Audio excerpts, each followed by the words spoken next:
Quarter car. Good boy. Good boy. Hi, I'm Lee Robinson from American Sentinel K9. And this is my boy Reptar. And we'd like to welcome you to our Facebook Bandog discussion groups. The purpose of this video is just that, to welcome you to the groups and also to take a minute to discuss our group policies and also to describe what a Bandog is. Now, Reptar is an American Sentinel. That is the breed name that we have chosen for our breed standard and our breeding program.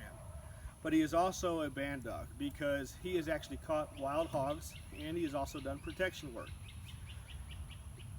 Now, our board policy states that all members are not allowed, including me as an admin, are not allowed to sell dogs on this group unless they can provide proof that the parents or the dogs are able to perform duties of a Bandog. This means you have to be able to provide proof that the dogs are able to do protection work, sentry work, personal protection work, some type of guard work, or catch dangerous wild game. Catching rabbits doesn't count. Standing by an ATM machine doesn't count. Laying with your kids is a requirement for a family dog that you and I can both like, but that doesn't count for protection work. Okay? It's a requirement of a family guard dog, but that doesn't mean your dogs can actually do the guardian that is when somebody breaks in. So you're going to have to show that they can actually deal with an adversary, okay? Whether it's a wild animal or a threat. Okay? That's what a Bandog needs to be able to do. Now, so provide proof when you sell your dogs. Next, health testing is not required for dogs that are for sale. Now, I require it in our breeding program, but it's not required for dogs that are for sale. But what is required is if you don't health test, you need to disclose that in your ads. Okay?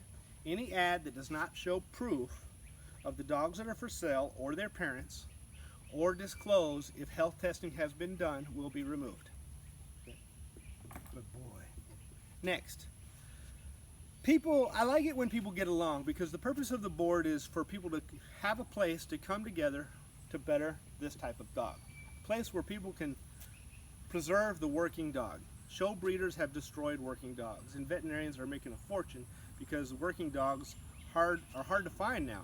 Dogs are living off of legends and myths today, and what people are buying is an idea that doesn't hardly exist, and they're getting disease and inability and myth.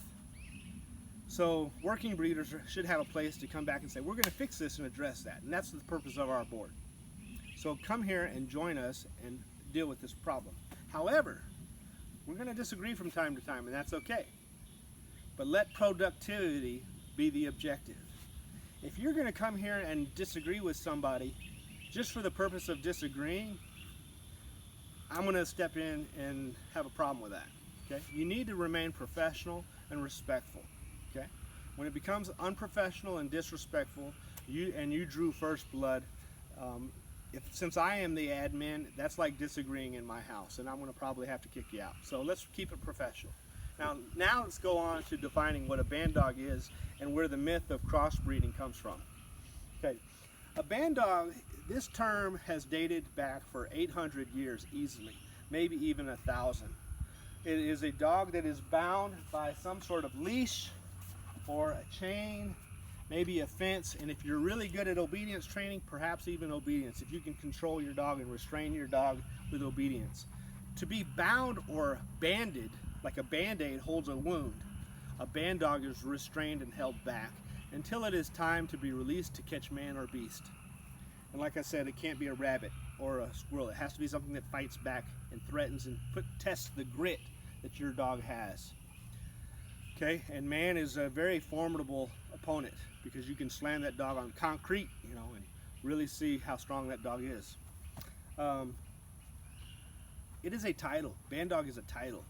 It is a title that says this dog is a tough adversary. Okay? And when he's released, he will catch it. And so you hold him back when it's time to not catch it. Shakespeare wrote about it a long time ago because they were so tough.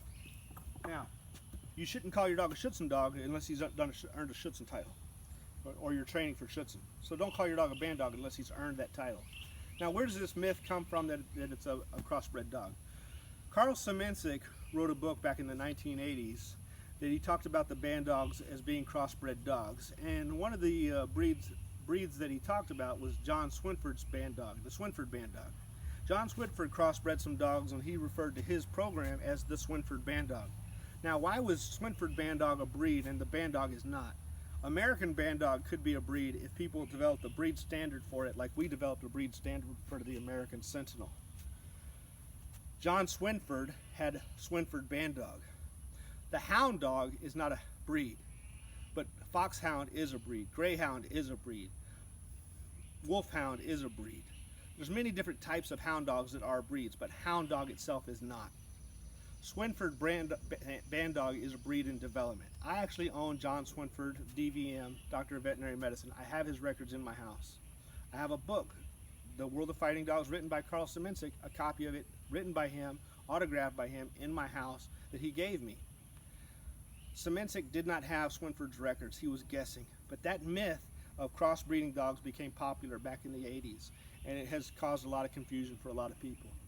But Bandog itself is a very old name, 800 years old, and we can't change that name to fit our agenda. Anyway, thank you for visiting. I hope that you're able to learn something while you're here, and maybe we can learn something for you. Have a nice day.